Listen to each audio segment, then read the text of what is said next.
Sri Aurobindo infuses the ancient myth with modern values, creating a drama replete with action and suspense within an Elizabethan framework, thus appealing to contemporary readers and actors.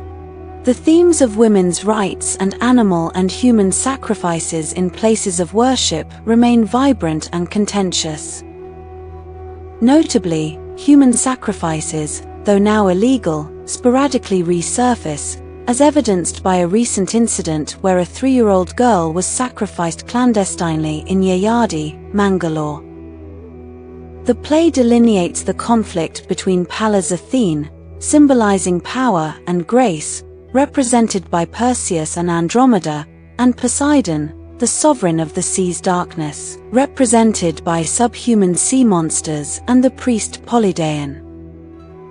It also explores the clash between sacerdotal interests and humanitarian values, culminating in violent conflict and destruction. The downfall of the prejudiced priest and the triumph of Perseus, the hero of the New Age, form the play's central theme. Rabindranath Tagore's drama, Visarjan or Sacrifice, similarly addresses this theme. Andromeda, an epitome of compassion and womanhood, evokes comparisons to Nora in Henrik Ibsen's A Doll's House. While a prejudiced critic might dismiss the play as sapless pseudo-Elizabethan drama, an enthusiastic critic could exclaim, "How Elizabethan! How entirely Shakespearean!" The mythic narrative unfolds thus. Acrisius, the Argive king, warned by an oracle that his daughter's son would cause his death, imprisons Danae in a brazen tower. Zeus, pitying her, visits her in a shower of gold, leading to the birth of Perseus. Cast adrift in a boat without oar or sail, mother and child reach Seriphos by divine guidance. Upon reaching manhood, Perseus is sent to slay the Gorgon Medusa, a creature capable of turning men to stone.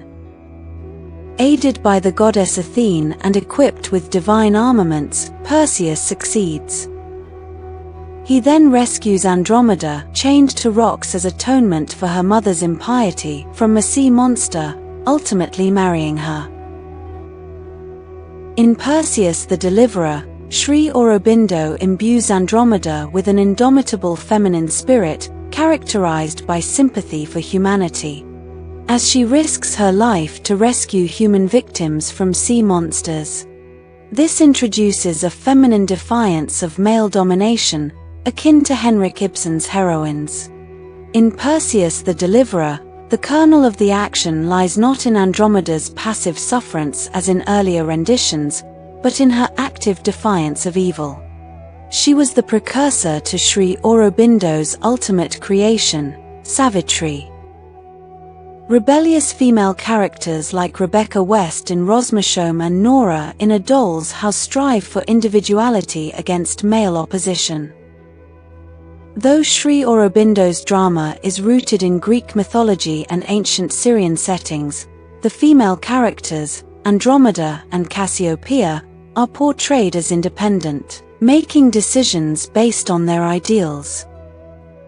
Cassiopeia guides her husband in his monarchy, while Andromeda, transitioning from a doll-like existence, asserts her self-esteem, refusing to marry the Prince of Tyre or allow the sacrifice of Babylonian merchants. The narrative echoes conflicts seen in medieval power struggles between church and state. Andromeda's defiance of human sacrifice challenges the priestly demands, symbolizing a stand against cruelty and superstition.